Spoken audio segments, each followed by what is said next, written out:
Hello, this is Dr. Paul Cottrell, and I'm going to be doing an update on the Israeli-Hamas conflict.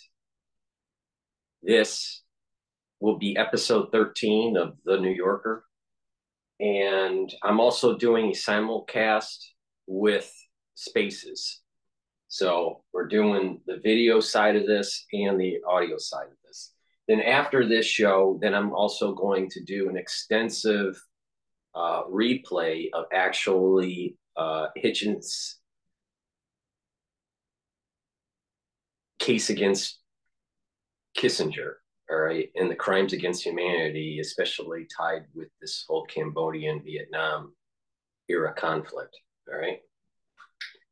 And then I will also tangentially talk about the this energy influx. I've been posting for a couple months now about 11:30, which was yesterday. I'm recording this on December 1st. Okay.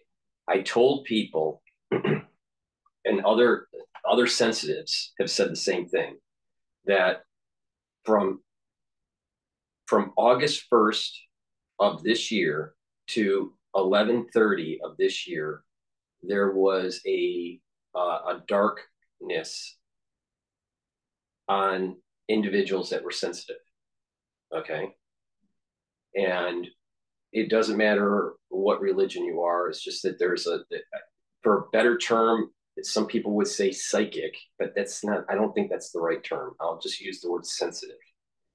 They're sensitives, all right? And they were picking up on something that was happening between August 1st to November 30th. And then we had this resurgence of conflict in the Middle East on October 7th. There are other people that have sensed something similar and said that powerful alignments were taking place in October and in September. So, and not blowing the shofar, not being able to blow the shofar on the first night of Rosh Hashanah because it was the Sabbath, and there was this whole slew of things that were taking place. I made a tweet last night saying that there's a dark cloud that's coming over. Now, I mentioned this multiple weeks ago, probably a month ago, all right, or more, that once we pass the 11:30 mark, the sensitives will start to ease up in terms of bad things happening to them. What was happening for the sensitives between August 1st to 11:30 were a change in their life, stressors or some sort of thing that is negative. You can use terms like curse. So there was more curse than blessing, if you want to use those terms, during that time period for the sensitives. Well, the sensitives were starting to prepare for an energy influx that is going to transpire on sundown today. Okay. And this energy influx will start to pulse. Okay. And there are long wavelengths and short wavelengths, high frequency, short frequencies. Long wavelengths are pulses that are taking place like in the 1700s, and then, happening again in the 1800s, and happening again, in the 1900s, and happening again right now. So there's this long wave of pulse that's happening at this moment at sundown today. All right.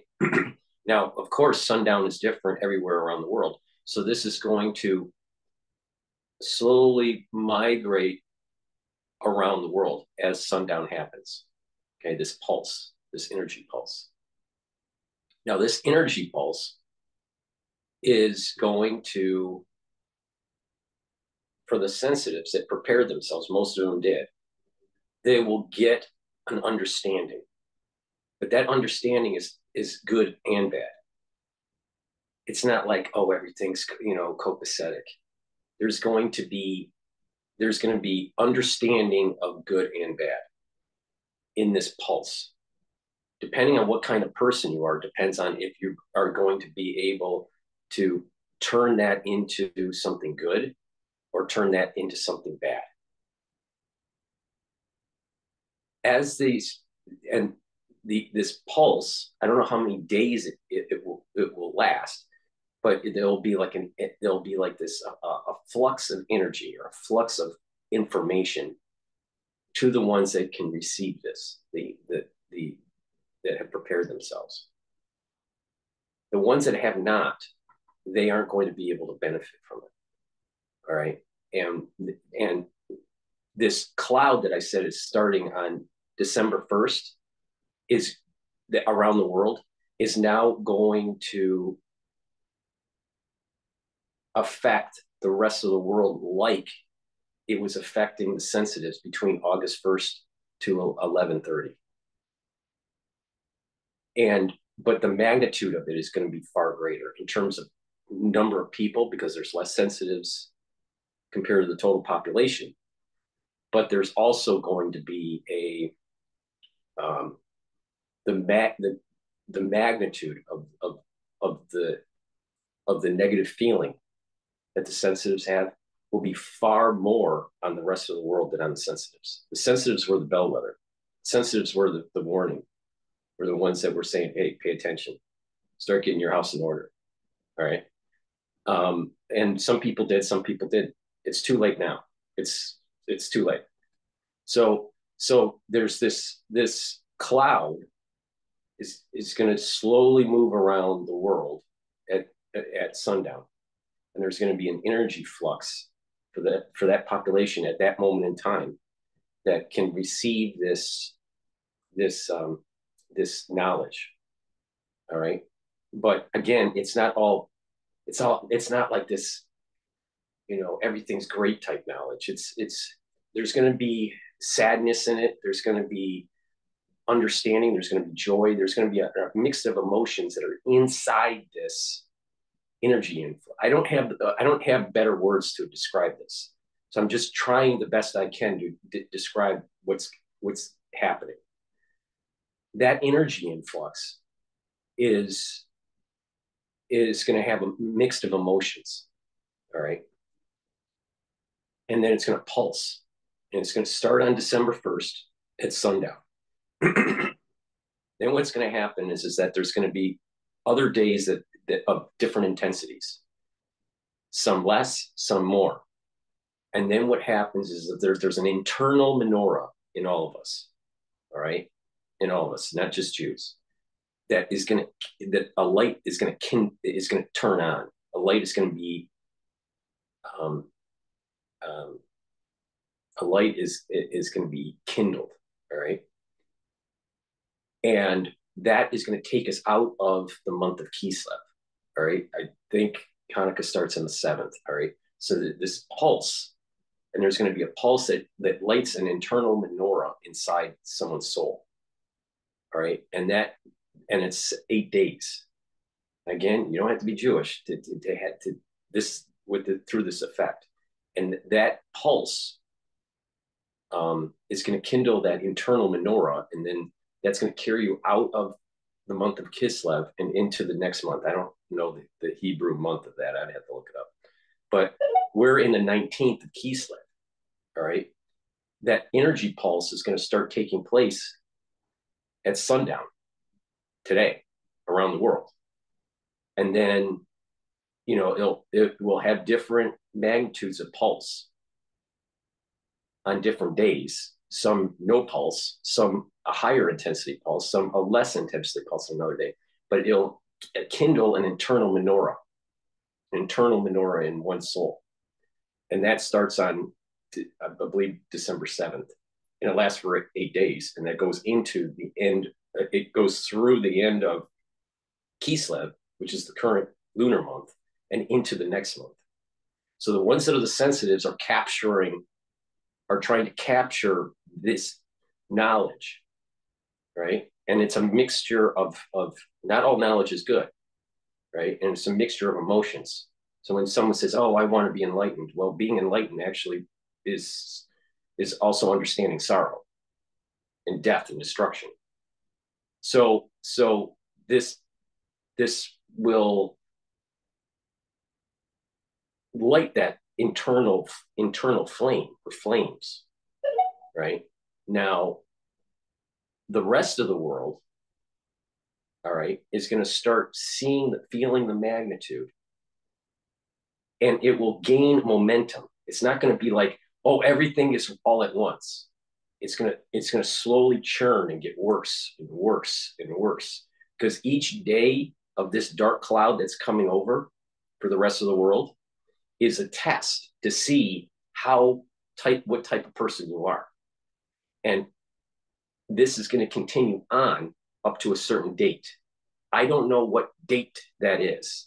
Somewhere in 2024. I don't know what date it is. I suspect that it's before April, but I don't know that. I do know that the cloud is coming, and it starts for the rest of the world on December 1st at sundown around the world. And it starts to emerge, right? It emerges, and it gets worse over time up to a certain point. So we're going to see a lot of unusual activity happening. Ones that are sensitive, if you have some sort of ailment, that ailment may actually get worse. Like, for example, people that have headaches, your headaches might actually get worse. If you have arthritis, your arthritis might actually get worse. There's going to be, because not everybody can absorb this energy that's taking place. All right. But we are being judged on our decisions that we have made in the immediate term, like this year, and the decisions that we've made in the long term throughout our life.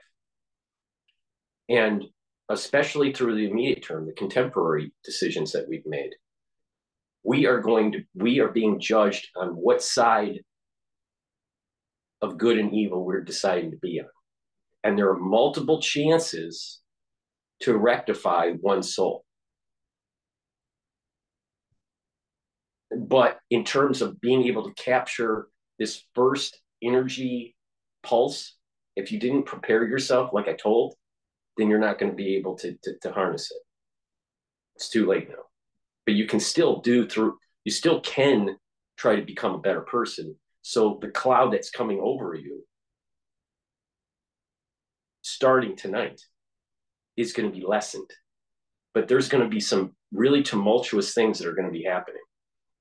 Now, what just happened last night was a failure to extend the pause or the ceasefire, whatever term you want to use, between the Israelis and Hamas's conflict, all right, the Hamas and Israeli conflict. They've been extending it because they were releasing hostages. But you'll notice in the news that they're trying to spin it that the war continues because no hostages are being released. And the reality of the situation is that the war needs to continue to knock out Hamas, Hezbollah, and Iran. Now, there are going to be people that disagree with me. It's okay to disagree with me. I really don't care. I don't do these things to get people to agree with me. All right. Actually, being a contrarian is better than trying to get people to like you, because the truth is in being a contrarian. But the way I see this is that there needs to be, we are the generation that's creating a stepping stone for the Temple Mount to be rebuilt. We are not going to enjoy the Temple Mount. We are going to die before that happens. But we are the generation that is setting in motion for the next generation to start building it. And so what's happening here is that we need to be the generation that's preparing for that, and stop using emotional fallacies like, oh, Israel's starting the war again because they didn't get back enough hostages. The reality is that there is there is a metastasized cancer in the world.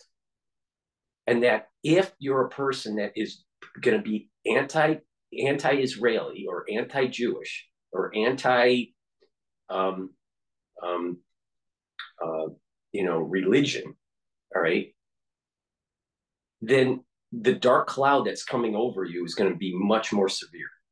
And the sensitives have been telling you this since August 1st in different ways. They've been saying certain dates have been really powerful dates. I'm just saying that there was a dark cloud on the sensitives that felt it between August 1st to November 30th, and that bad things were happening to them. All right.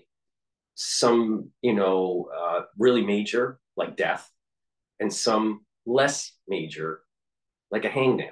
But the point here is that there was different levels of that was a joke, but there was different levels of severity with the sensitives between August 1st and November 30th. The magnitude of the cloud coming over the rest of the world is going to be far more. The sensitives have a certain type of soul, and they were given a warning, and they are trying to become a better person. Their soul, they try to purify their soul to be able to get that influx that's starting at sundown around the world and lighting that internal menorah, all right, that carries off into the next month of the lunar month. Now, the rest of the world is going to be tested. And this is the dark cloud. In the dark cloud, it's not one super dark cloud all of a sudden, right at midnight. No, it slowly emerges and gets darker and darker and darker as the world keeps on making the same mistake. And that is not dealing with Ishmael and Esau, especially Esau at this moment in time. All right. We were dealing with a metastasized problem that is of biblical origin, that has not been rectified at all. And we need to do that. Now, there's going to be a lot of people that will just say, oh, bad Jews and bad Israel and bad Christian. And those are the ones that are going to be disentangled from the group so a curse can happen to them. See, what's happening through this dark cloud is that if people pay attention and try to become a better person, you're going to be able to be in the good, be able to be in a group that gets the good light, the blessing. And the ones that are in the out group, the evil ones, they're going to get the curse of the light. But this is going to start to grow. And we are in some really tumultuous times that are happening. There are events that are taking place outside of Israel that are going to test you. All right, this dark cloud is an analogy of many bad things that could be happening to you. And it's not just with this whole Israeli-Hamas conflict. Sorry about that. The market just opened. So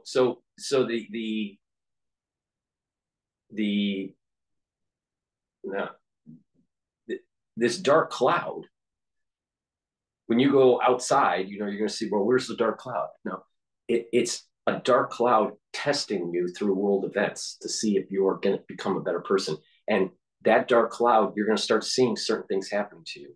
You're going to start losing money. You're going to start seeing that some of your assets that you've obtained over the years are starting to deflate. You're going to start seeing your health decline. You're going to start seeing that you're going to be more worried and you're not sleeping as well. You're going to get bad dreams. You're going to start feeling anxiety. There's going to be a lot of things that are going to be testing you. Death in families, or death with friends, or friends that you thought you could count on that don't help you at all, vice versa, neighbor conflicts. There's going to be a lot of little things that are going to start with the light dark, the cloud that is somewhat seems to be dissipated. But over time, that cloud is going to get thicker and thicker and thicker on your life, and you're going to start feeling you're getting clamped down. You're going to start feeling the stress because you haven't paid attention and became a better person.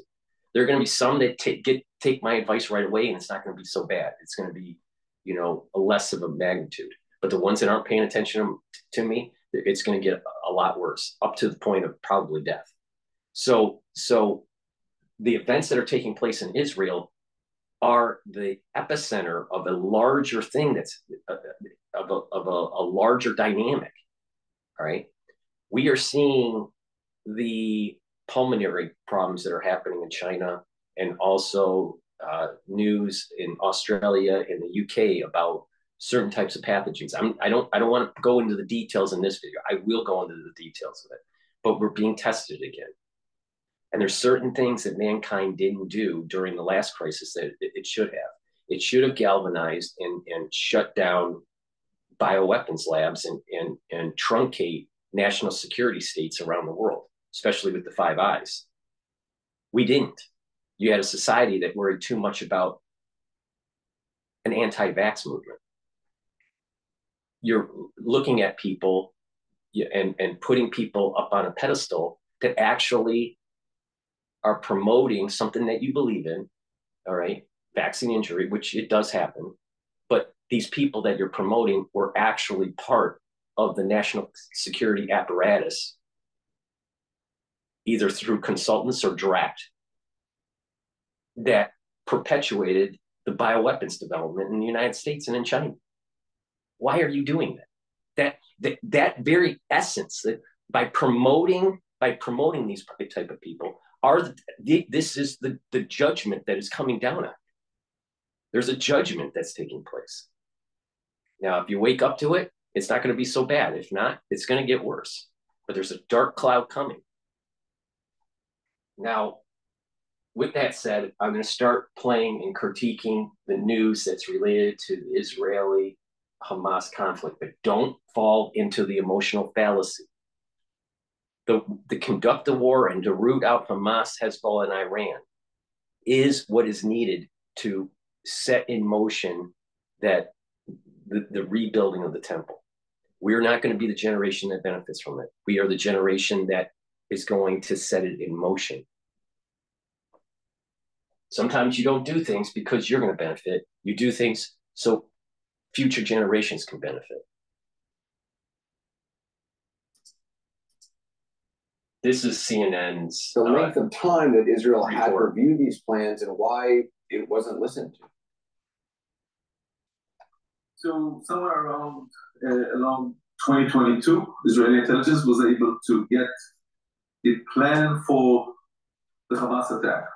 It was codenamed by Israeli intelligence the War of Jericho, the Jericho War.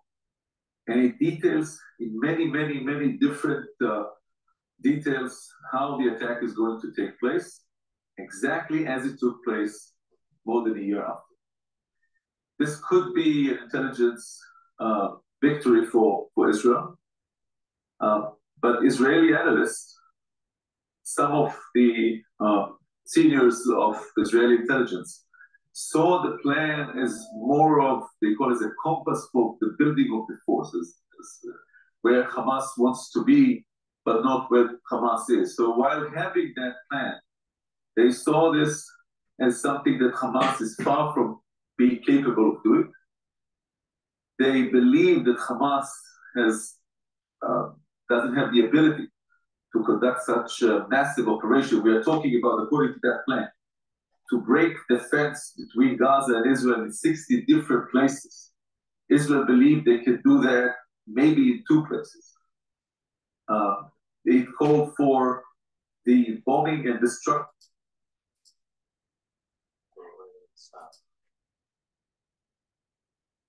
Stop. The communication centers, and then the ramping of the division headquarters, the Gaza division headquarters that is in charge of protecting the front. In July of this year, so a year after, an analyst that was reviewing intercepts about Hamas military exercises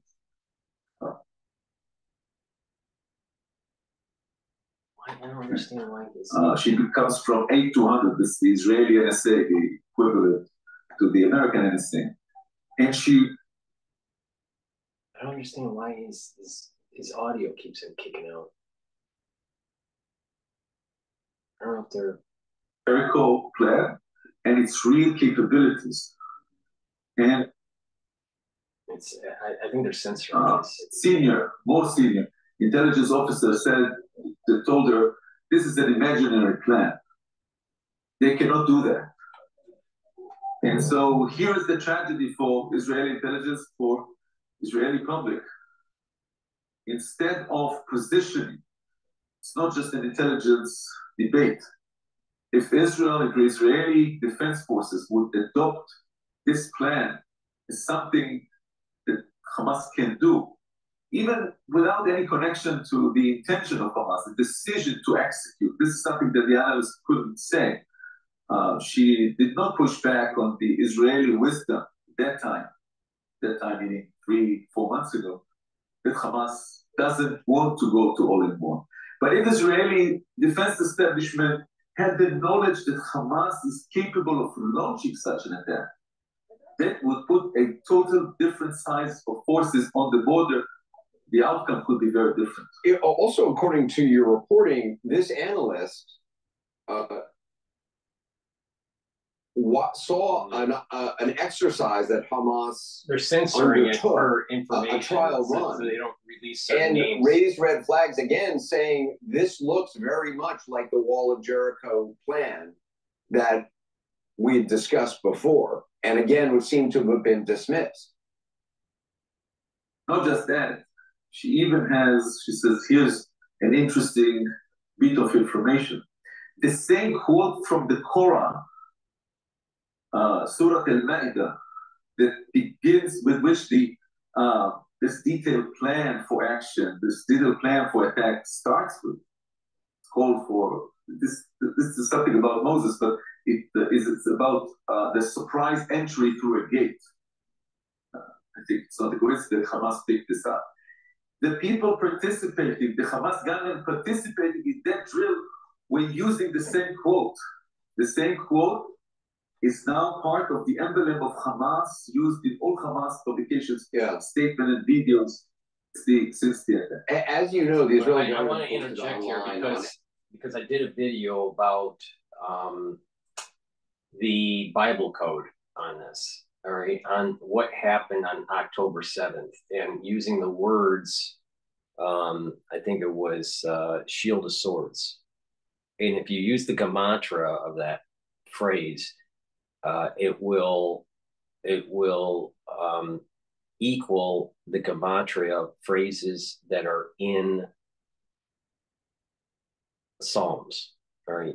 So Jews say Tehillim, which is Psalms, right? If you're Orthodox, you say it every day. You say a certain set of Psalms each day of the month, or some Orthodox will say a bunch of Psalms each day, and the cycle is weekly. I say the cycle monthly, the monthly cycle. Some only do it, maybe once a year, but a lot of Jews will say at least something in Psalms every day. Well, if you use the gematria of that term, it will equal to certain phrases for certain Psalms. And I read those in the video. You can go and watch it. It's the Bible code, and it must have been one of the graveyard shift episodes, but it's the Bible code. And listen to it. But it goes into detail about when you read it in the context of October 7th, you see that the Jews were being judged, and that I go into detail on why I think the Jews were being judged. And Israel isn't all lily white. There's a lot of conflict that's going on between Orthodox and the ultra liberal movement in Israel. God doesn't like conflict within the Jewish people nor amongst people around the world, and we're all being judged on it. All right. And there was an intelligence failure here. The conspiracy theorists, and I'm not trying to be negative here on conspiracy theorists, but You know, conspiracy theorists will interpret what this person is saying as, well, there must have been an inside job. Well, that is possible, and it's probably highly probable. But there's also the possibility, and a high probability, that it's a failure of imagination. That you may have had the intelligence and didn't think that the capability of your enemy was such, and therefore you didn't pay attention to it. And that happens all the time in the intelligence agencies. So you know, it could be either or.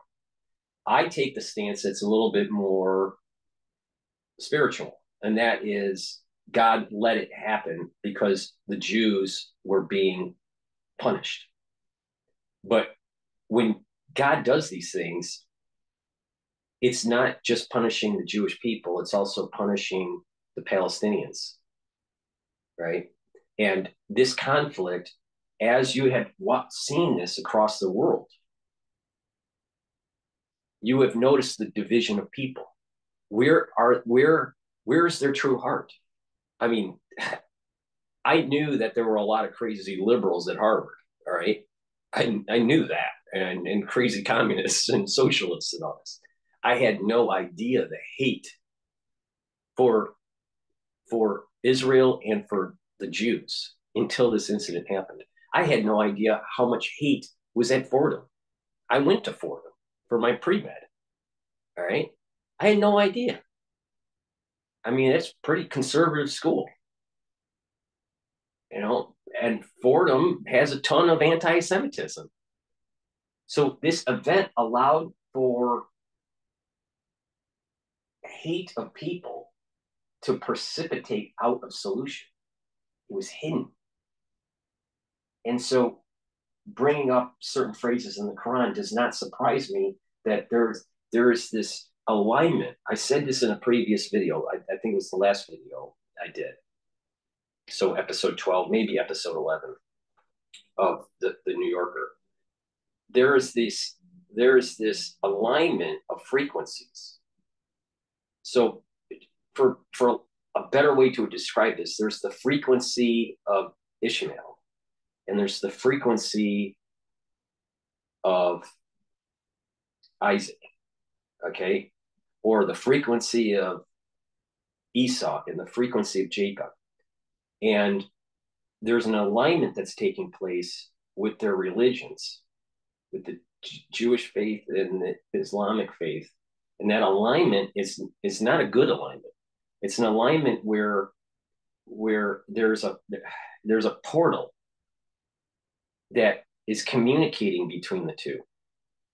I know this sounds crazy. I know but I'm trying to describe the best I can.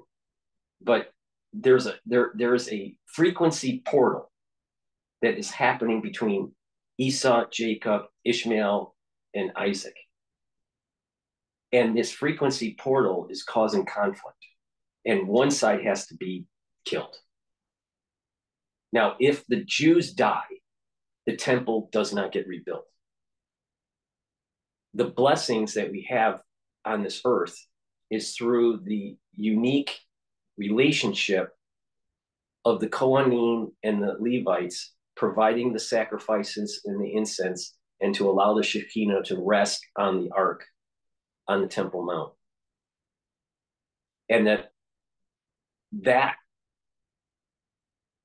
requirement is what brings down this further blessing that is going to happen. So we're going to have to go through these kind of labor pains of strife and destruction and death and mayhem and plague, right? I mean, literally, if you just read the news, you can almost see in almost real time biblical events that are taking place. I mean, with all these plagues that are happening, all these wars that are happening, and the financial instability that's about to take place, and all this stuff. I mean, people that are somewhat sensitive or in tune to this, they're sensing something very similar to what I'm saying. All right, maybe you can articulate it better. I don't know, but the point here is that there's this big battle between the Islamic faith and the Jewish faith, and it's all related to the Mount, the Temple Mount. It's not about land. It's not about the land. It's about the Temple Mount. And that's the core of the issue. Like I was saying with the previous crisis, what's the core of the issue? It's national security state running rogue, making biologics, either as defensive or offensive capabilities. That's the root cause. While all the anti-vaxxers focused on vaccines. That's not the root cause. The root cause is a crazy national security state. The root cause is not boxing in the Palestinians in Gaza. The root cause is the Temple Mount. The Dome of the Rock needs to come down. That's the root cause of all this. And until people wake up, it's gonna get worse and worse, and the cloud is gonna get darker and darker. And the ones that are been disentangled, and there's the good group and the bad group. The bad group is going to get a severe curse. It's not going to be pretty. But he's what this journalist is saying about the Quran and these phrases. They're aligning a frequency alignment with what's going on in Psalms. Israeli government posted online on X last month, quote, contrary to the false claims, under no circumstances and at no stage was Prime Minister Netanyahu warned of Hamas's war intentions. They went on to say at no point was a warning given to Prime Minister Netanyahu on Hamas's intention to start a war. On the contrary, all the defense officials, including the heads of the Intelligence Directorate and the Shin Bet, assessed that Hamas was deterred. Do you know if the Prime Minister was in fact informed? Because it sounds like from your reporting that this document was widely disseminated in intelligence and military circles. Yeah. So we don't know if Prime Minister Netanyahu was presented with this document. We do know, and this comes from previous reporting, that he was warned again, and again, and in details, at least in 4 different letters throughout the last. To cut off the date. So they're censoring his audio. CNN censoring the audio to not have certain information released. Particularly the window of opportunity to attack. Yeah. This document was sent to many, and I think this would point forth. All right. So my take on it, I didn't realize that CNN was going to censor him so much. But here's the point that I think that there was intelligence available at least for a year, and warnings going all the way to probably, a few months right before the attack, October 7th attack, maybe even maybe even weeks away from the attack or days from the attack. But I think it's a lack of imagination on what the capability of Hamas was. But there also could have been an inside job. But I'm still on the side that God let this happen, because the Jewish people were doing the infighting. We got to remember what happened right before October 7th, because October 7th was Simchas Torah. Before Simchas Torah is Sukkot, and there were a lot of ultra liberal Jews not following Sukkot, and there were a lot of liberal Jews right before Sukkot, which is Yom Kippur, that were stopping prayers during Yom Kippur in Tel Aviv. So the holiest day of the year is Yom Kippur, right? So you had in Tel Aviv 18 different synagogues that had protests by the ultra liberal, stopping prayer services in Tel Aviv. So don't be surprised that something negative happens to your country because of the infighting between the Orthodox and the ultra liberal. Now, the Orthodox are at fault too. So, what I just described was the fault of the ultra-liberal Jew. But the Orthodox Jew is at fault because for years they have been, because they follow the mitzvahs, so they're more sensitive to this spiritual energy source that I'm talking about. They should have been kinder to the ultra liberal to try to bring them into the fold, try to see that, you don't have to be that way. You can be a little bit closer to God and follow the mitzvahs, keep kosher. pray, you don't have to be Orthodox, but you can just do, don't interrupt the holiest service of the year in 18 different synagogues because of some sort of political agenda. So the Orthodox people were at fault, but they had an earlier curse, very similar to what I was saying about August 1st to 11:30 for the sensitives. We felt it first. And the ones that aren't the sensitives are gonna start feeling what the sensitives felt, but at a higher, it's gonna be a more of a negative magnitude on your life going forward after sundown of today. All right, and it's gonna build up. It's gonna gain momentum. The Orthodox had the curse on them. If you look at the terrorist activities that took place for the last 15 years, majority of them, there were a high percentage of Orthodox people that were killed. Now you fast forward to this incident in October 7th, the majority of the people that were killed on October 7th on the Israeli side were ultra-liberals. And there was a curse that came on the Orthodox community saying, wake up, help the non-observant Jew to get back into the fold. They didn't do it. They didn't pay attention. And there were a few years ago, there were children that were Orthodox that died in pairs. And there was a connection between the tetragrammaton and the children dying, where it's the splitting of the tetragrammaton. And what are some of the most precious things for the Orthodox? It's their children, right? Because that's going to carry on the faith. Well, God took them away through a terrorist attack. Still, the Orthodox didn't wake up to try to make amends with the ultra-liberals. And then the ultra-liberals took it way too far and started to cause disruption, during prayer services during Yom Kippur this year. And then God punished Israel. But you'll have people out there that listen to me and they're going to say, well, God's against Israel, it must be for the Palestinians. No, that's not, no, because there's a lot of, there's this desire to reboot the temple, and the Muslims can't reboot the temple. If they could have rebooted the temple, they would have done it before the Crusades when they put the Dome of the Rock up. But they can't. They don't have the means to do it. They don't know how to do it. They can't do it. So there's that part of trying to accelerate this conflict. But then look at the granular part of this. You had Hamas that held a 9-month, I think it was a 9-month-old baby for 50 days. Okay, let's say you captured the mother and the mother was holding the baby.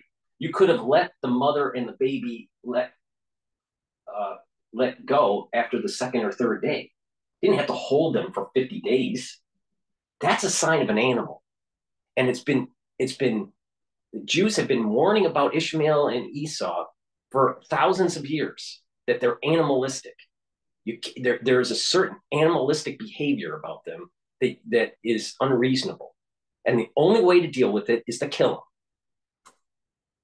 And this is metastasized around the world now with all the immigration policies in Europe and, the open borders that we have in the United States. You know what? And then all of a sudden, when you see this conflict between Israel and Hamas, then you start seeing all the anti-Semitism and anti-Zionism. But guess what? These same people are going to go after Christians.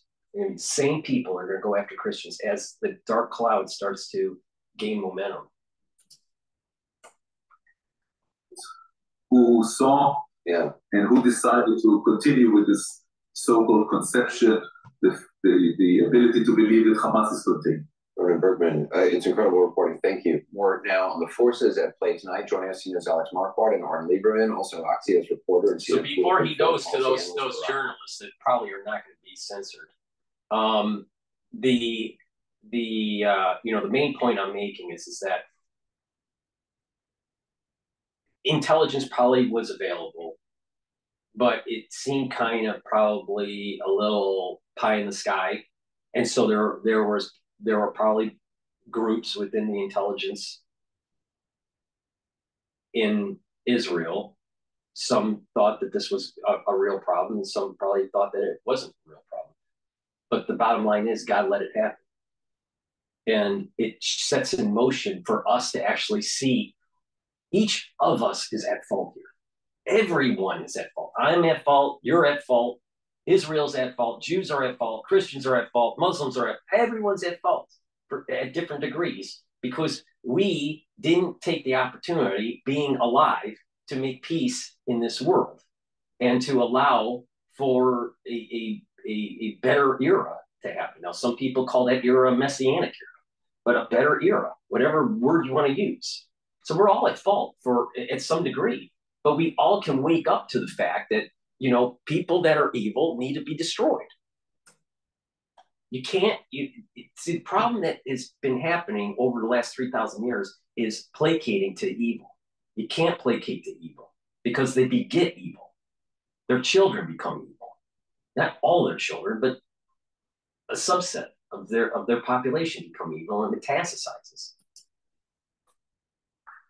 And political and foreign policy analyst Barak Ravid, and CNN military analyst, retired Army Lieutenant General Mark Hurley. Barak, first of all, how damning is this report for the Israeli government? Well, I think in a world where women's sports is being transformed. Well, I think this is part of a series of stories that appeared in the Israeli press over the last week or 2 weeks, that what happens behind them is a fight between the Israeli intelligence community, or parts of it, especially the military intelligence, and the political echelon, with each side leaking stuff that are more comfortable to him when it comes to everything that happened in the year before the war. And, a lot of people in Israel think that the reason that now we hear about those documents is because it's very comfortable for Benjamin Netanyahu and his people, and they're trying to put those things out in order to build a case for the inquiry committee that most likely is going to be formed on the day after the war. I mean, Barak, as you know, intelligence officials, military officials have accepted responsibility. Benjamin Netanyahu has not in any form accepted any responsibility for the attack on October 7th. He had very early on, right before the operation in Gaza, he had tweeted out a criticism of the I find it so ironic. We're talking about biblical situations here, right? That it's been happening for, a few years at least, if you want to look at just the contemporary side of this. It's so ironic that Anderson Cooper's more worried about who's at fault. Like I said, everybody's at fault. And it's the way we're living. And guess what? I'm really sure that Anderson Cooper his lifestyle is not in alignment with biblical precepts. Don't you find that, pointing the finger, it must be Benjamin Netanyahu. Did he admit that he was at fault? That it must have been an inside job of Benjamin Netanyahu? What about looking at how we live our lives? We're all at fault. Even Anderson Cooper, the way he lives. But a criticism of the heads of the military and intelligence, and then quickly withdrew that tweet and apologized for that. But it certainly seems like this is something he wants out there.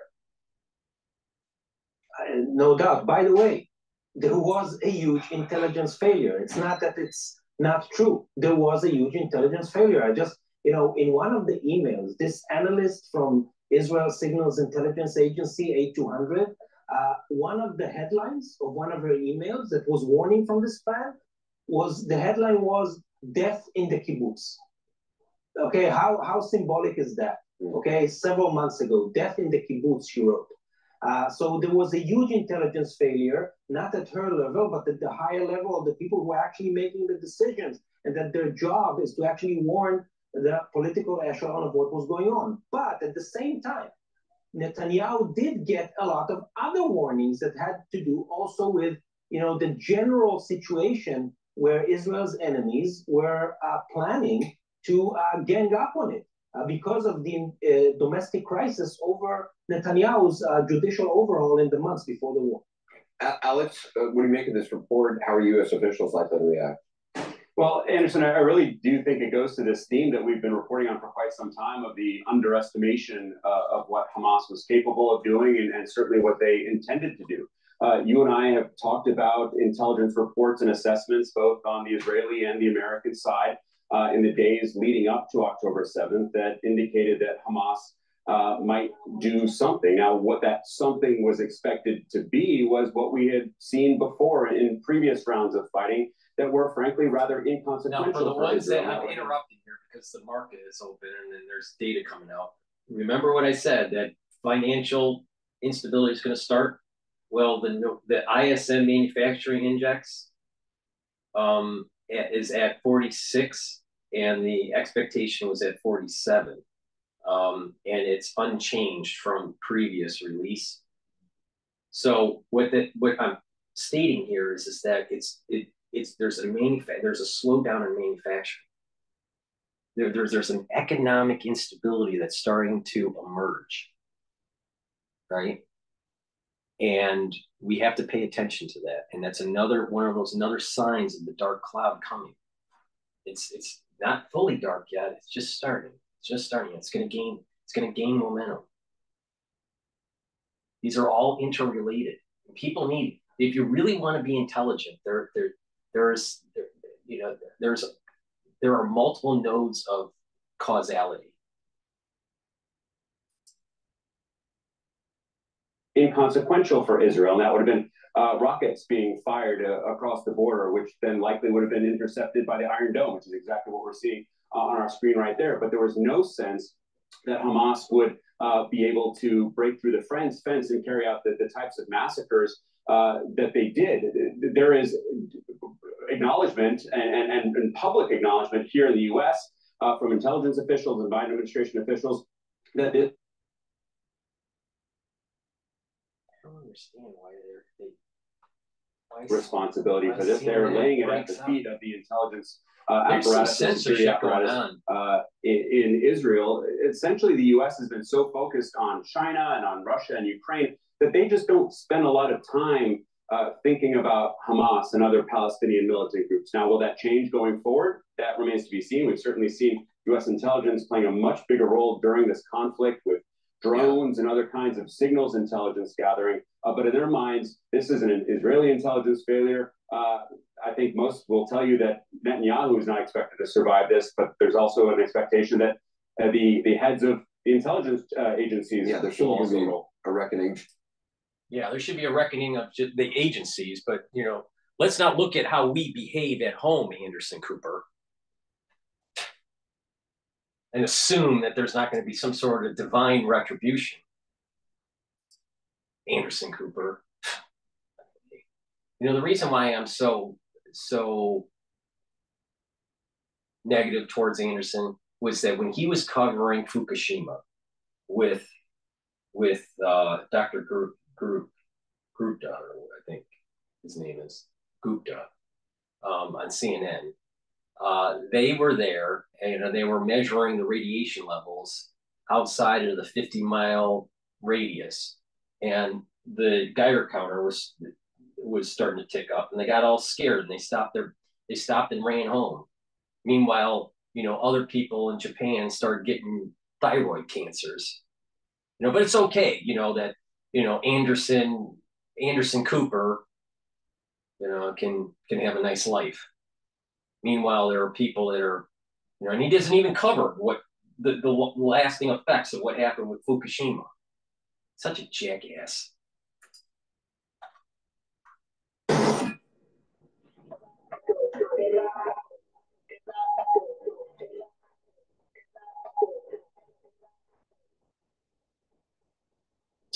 A Fox News alert. Sirens blaring in Israel as the ceasefire with Hamas ends and fighting resumes. Greg Palcott live in southern Israel with the very latest. Greg.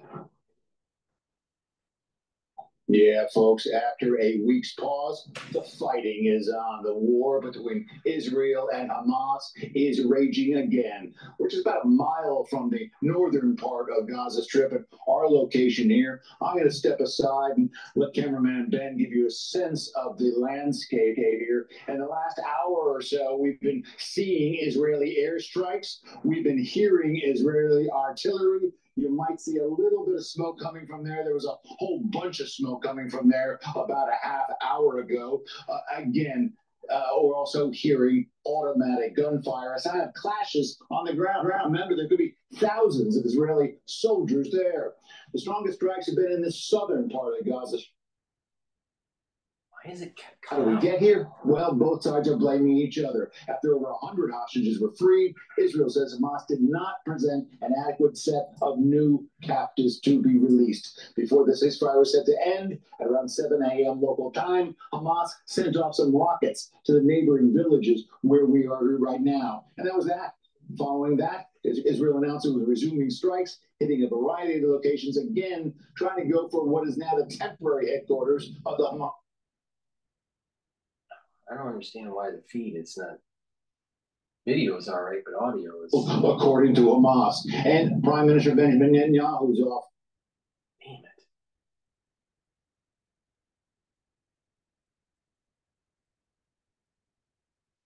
Or releasing the hostages, eliminating Hamas.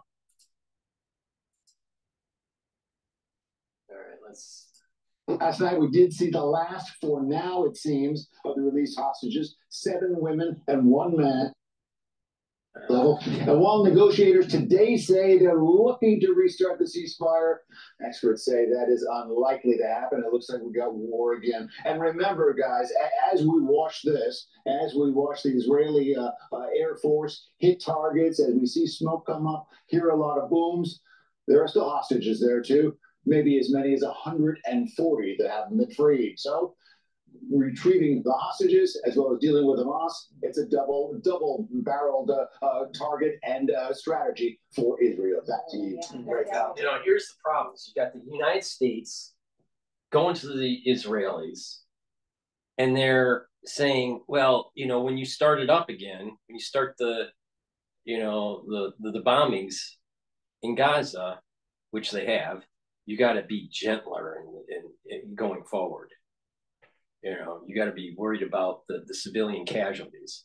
The problem is that Hamas is dug into the civilian population. How are you going to root out cancer without doing damage to surrounding tissue? You know, it's amazing. You know. All right, this one is another Fox clip. Israel cannot live beside Hamas, which I totally agree with.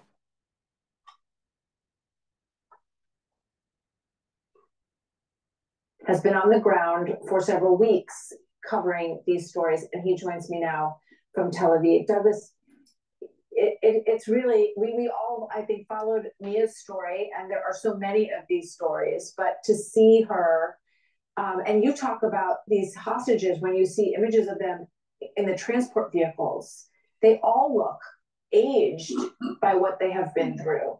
Of course they have. They've been through a lot of stress. And of course, as I've pointed out in a number of venues, the problem is that Hamas is playing not a clever but a cunning game. Mm. It is not only reneging on its agreements. I mean, this morning's hostages, just 50 minutes before the ceasefire was meant to end, Hamas finally handed over the names of the next batch of hostages. And they're keeping hostages back who are family members of the ones who are released. In other words, they're continuing. Well, let's get this straight. Hamas is holding hostages, but yet they'll use the international community and mainstream media to go, oh, the civilians, they're not part of this. Well, then let the hostages go.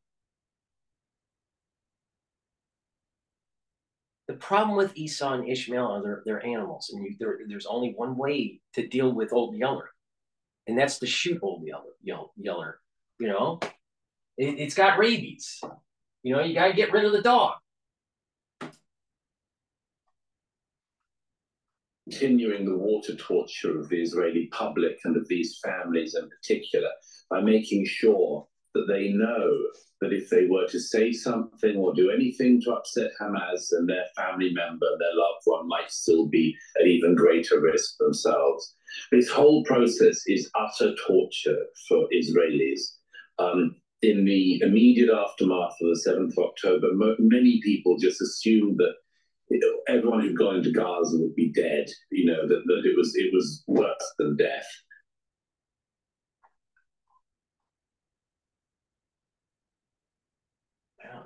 Of having these hostages, they've managed to stop the Israelis carrying out military actions to destroy Hamas by eking out these hostages day by day. Every day they do some trick. Every day they do something to further disappoint the families. And you gotta look at all these events that have been taking place, because we've restarted the cycle of reading the Torah. On Simchas Torah was the ending of the cycle, so the war starts, and then each week we read a different, section of the Torah, right? A different, we call it Parsha, right? Chapter, verse, if you want to, view it in those terms. And this week reading is the struggle between the angel and Jacob's ladder, right? And I'm going to say something that's a little kind of esoteric and kind of profound. Maybe I always say something esoteric and profound. I don't know. But there are three, how do I want to phrase it? There are 3 points. There are 3 sets of 3 points. There's an upper set, a mid set, and a lower set. And the reason why the angel had to hurt Jacob, I believe it's the left leg, the sciatic nerve. Jews don't eat the sciatic nerve, right? So it's because of what happened to Jacob while he was wrestling the angel. I think the term is Malik. This angel, right? And he was asking for the blessing, and his name is changed. It's, Jacob, and his name is changed to Israel, actually. And he's wrestling this angel, but the angel couldn't hurt him above the waist because the 2 upper sets of 3 attributes, this is dealing with the Sephirahs. The upper 3 attributes and the mid 3 attributes are too strong. They're of holy origin, right? But the lower part is our action, and it's less holy, and it's easier to succumb to evil, or easier to be weakened and not do the right thing. All right. So it's in this parsha of this week that's going to be read on Saturday, where it's Saturday morning, where it's talking about Jacob and this sciatic nerve injury. The way I interpret this is that not just the Jewish people, but mankind in general is weakened, right? And that we can succumb to the evil inclination easier. And we need to bolster up our efforts to push that away and try to get stronger. Now, the lower part of the body is supported. Your legs, right? Your legs and your hip are the major support structure that is bolstering up the rest of the body. So on the physical plane, the lower third, the lower part of the 3 attributes of the 3 sets, the lower part is the most physically strong, but the least spiritually strong. And as you move up towards your head, it's the least physically strong, but the most spiritually strong. And this is a reason why the Malik, the angel could not hurt Jacob in his head or in his torso. He could only hurt him on the lower third because of this strong in this world, but weak spiritually. The lower third is. So, I mean, that's, you know, that's how I take this when I look at this in a Kabbalistic way. All right, replaying the video here. You know what? There's let me try to. Just there's something wacky with the audio today. Okay. Let me read.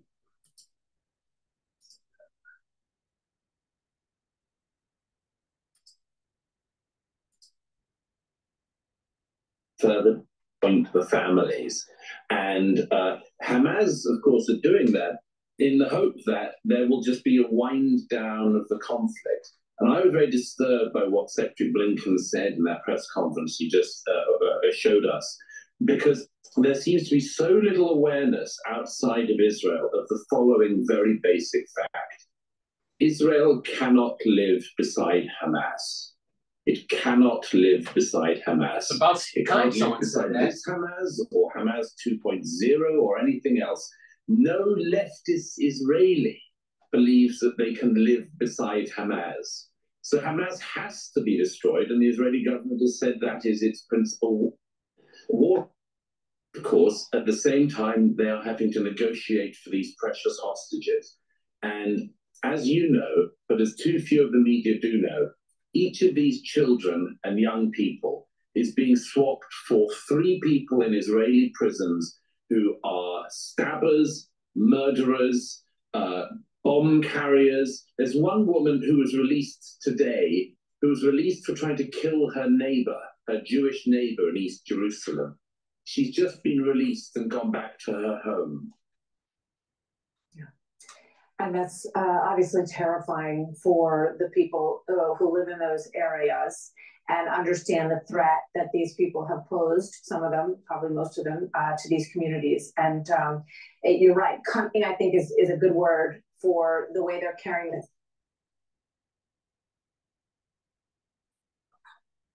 Here, and a lot of people, as you say, who are the other half of families and couples who have been released. So this story is far, far from over. And Douglas, your coverage has been excellent. We thank you very much for covering it for us on the front lines. Good to see you, Douglas.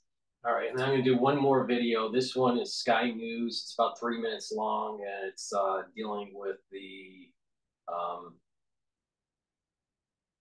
resuming of the bombings. I'll dig deeper into the top story that Caroline brought us, and to do that I welcome new Senator and former Ambassador to Israel, Dave Sharma. Thank you so much for joining me. I guess this moment was always coming, an end to the ceasefire, and it appears at the hands of Hamas. Unfortunately, I think this moment was always coming. It looks like Hamas is not willing to give up any more hostages. None were forthcoming today, and of course Hamas began firing rockets into Israel, which is how this conflict started on the 7th of October, in addition to the kidnapping. And so, look, what was a temporary pause in hostilities is going to remain just that, and this conflict is resuming as we speak.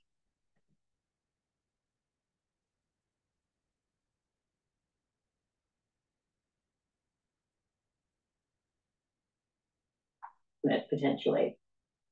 Look, I've seen those reports. I know one of the journalists, Ronan Bergman. He's a very credible journalist, and he's got good sources in Israel. So I think you could say the story is well sourced.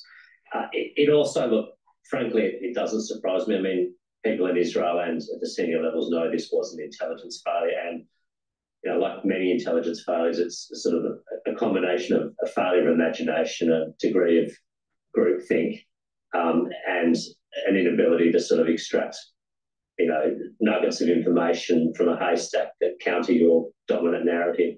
And I think that's what's happened here. There was obviously, if this story is true, suggestions that Hamas was planning a large-scale operation, but it seems that a lot of the IDF senior leadership and the intelligence community leadership discounted those reports or thought they were unlikely. And Hamas seems to have done exactly what was in this so-called Jericho Wall operational document.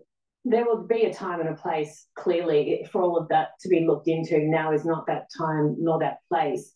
But there are those jumping on this and somehow demonizing Israel again. And even given there were failures, it's almost like saying, oh, yeah, I thought that bloke was going to attack me. And I had a feeling he was going to attack me, but I was silly and I still went out with him and he attacked me. You know, that people will take anything and everything and make it Israel's fault, it seems, in some quarters. Well, you're right. I mean, it's blaming the victim. And if you took that position literally, Israel would have had a right to strike Hamas preemptively then, of course, and disable this operation before it could get underway further. And just imagine how the activists would have reacted then if Israel had gone into without provocation to take out Hamas's military leadership. They would have said this was an unbridled act of aggression. So I don't see how Israel could win in this situation. They were the victim of a horrible terrorist attack. All they're doing now is exercising their right to self-defence, which any nation has and which we would expect to be extended to us in Australia if we came under such attack. Yeah. So that is the Israeli conflict. With Hamas, the restarting of it, you know, more bombings are taking place. This is going to ramp up more, but trust me, Ishmael and Esau, they act like animals. I know people are going to say, you're biased, Paul. Okay, fine. Maybe I am. But the bottom line is this. You just look at the news. Do you think that they're acting like human beings? You think Hamas is acting like a human being? And then you look at the whole arc of it. You know, the 50-year arc or the 75-year arc, whichever one that you want to pick, or even the 3,000-year arc. The bottom line is the can has been kicked down the road too many times, and it's time to get the job done. You know, and there have been many famous, you know, people that are extremely intelligent. You know, a lot of people put, would say that, oh, Einstein is, you know, a pillar of intelligence, or, you know, Richard Feynman, or Michio Kaku, or Brian Greene, or Leonard Susskind, or some of all these, even what's his name? The guy that died in the wheelchair they couldn't speak because of ALS.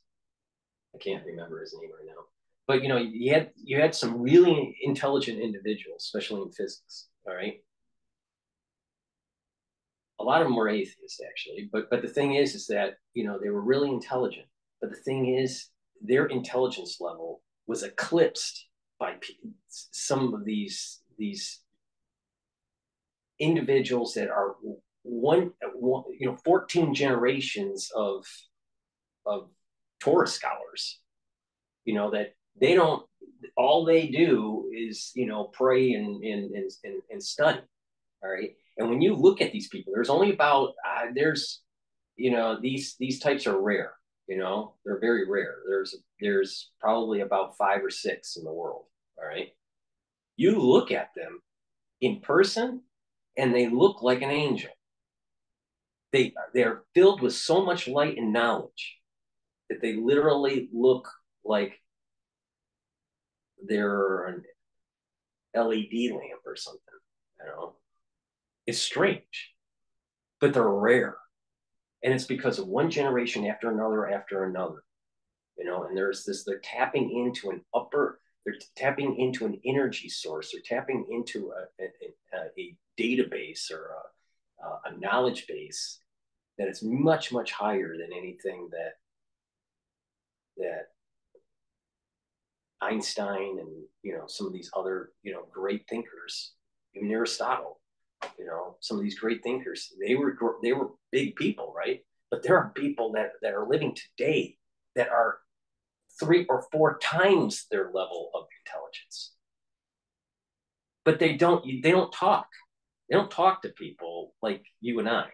They're on a different level, right? And they're saying that something big is coming. All right. Now people will say, well, you know, there's bias and all that. Well, you know what? You know, the Jewish people have been able to survive a lot of hardship for thousands and thousands of years, and there's not been too many societies throughout those thousands of years that actually were kind to them.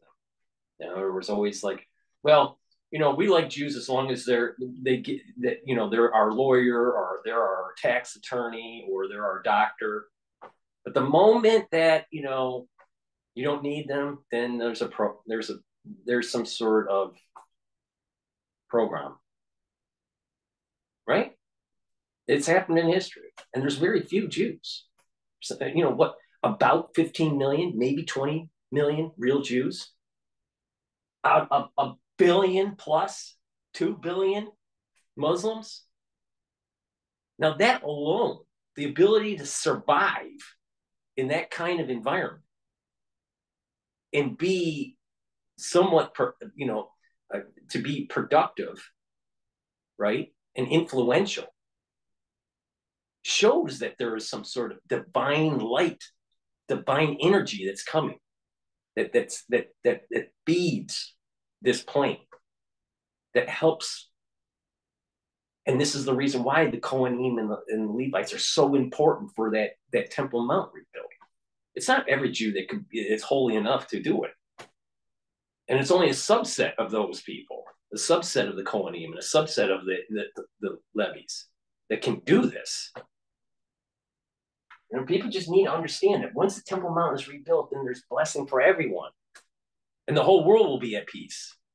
Even the Arabs will be at peace. But the thing is, you got to root out the evil side of the Arabs. And that is, in terms that we use contemporarily, it is Hamas, Hezbollah, and Iran.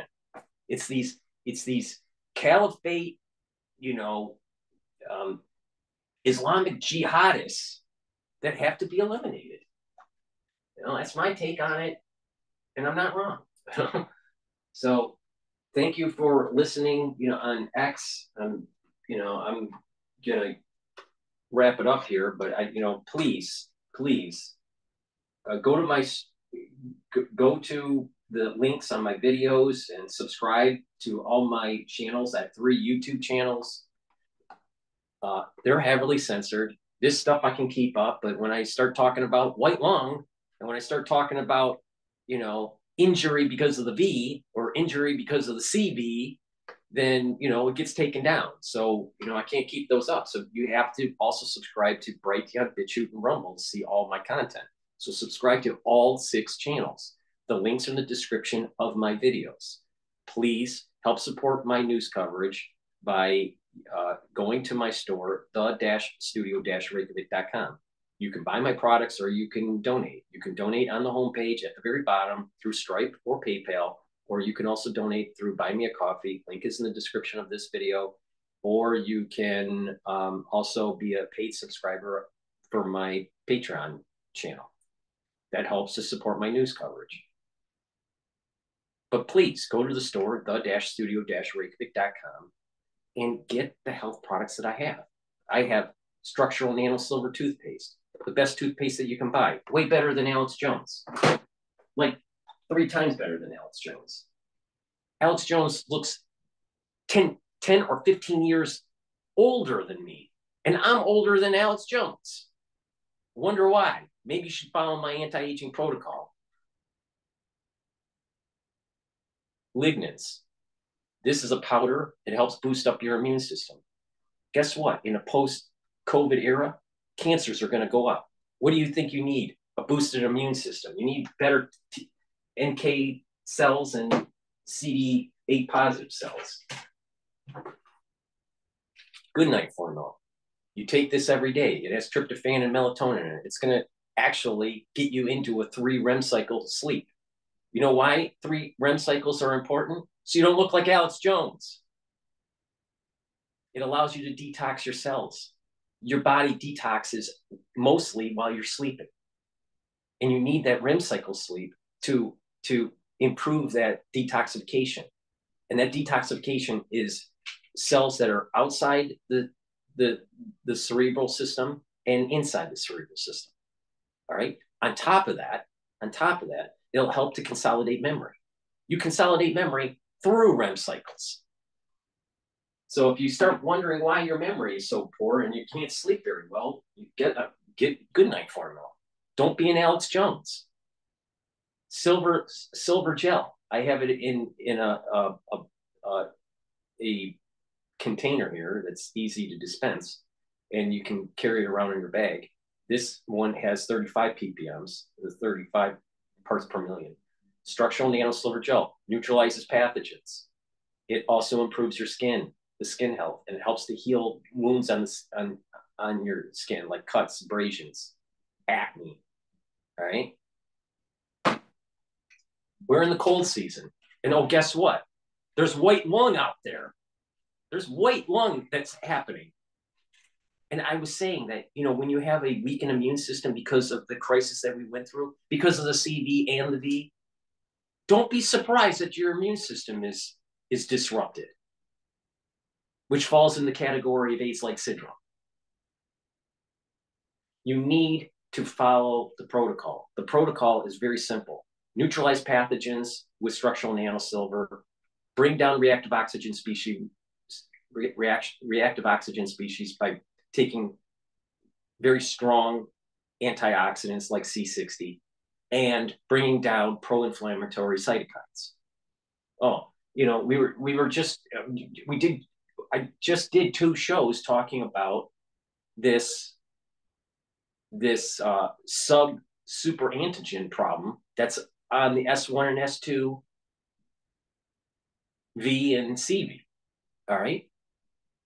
And that when it's cleaved, the S1 can bind to the TCR of the CD4 positive cells and inhibit them and activate cytokines. Well, I wonder why it's so important to bring down pro-inflammatory cytokines. I'm wondering why it's so important to actually boost up your immune system when you have a piece of the spike that actually inhibits a CD4 positive cell. And I've been saying this since 2020. You know, it's amazing. It's amazing, and no one's paying attention. Everyone's so worried about, you know, what fucking Malone has to say. Go to my store, the-studio-reykjavik.com. We're going through the cold season, and there's something that's happening in Australia, in UK, and in China right now that you need to pay attention to. Honey and lemon drops, 100 count. It has the structural nanosilver, so it'll help to neutralize that pathogens. All right. I also have it in blueberry, 100 count. And I also have the lozenges, which are larger, in sweet menthol, 20 count. And I also have them in green apple. So that's a great product to you know, especially when you're going through the cold season. You know, there's a lot of people in New York that are getting sick, and you're noticing it. All right. You know, if you're in probably a rural area, you're probably not noticing it. But if you're in a high density area like New York, Chicago, or, you know, LA, San Francisco, you are seeing it. Magnesium and zinc, really important to boost up your immune system. If you're sick, take a double dose of it. Zinc has been shown to improve, you know, fighting a cold or a sickness. A multivitamin. This multivitamin that I have is easy to digest. There are cofactors in here that help with the enzymes, their activity. All right. If you don't take a multivitamin on a regular basis, you're not going to have the enzymatic activity that you should be having. Enzymes, a lot of our enzymes that are really important for our metabolism need cofactors.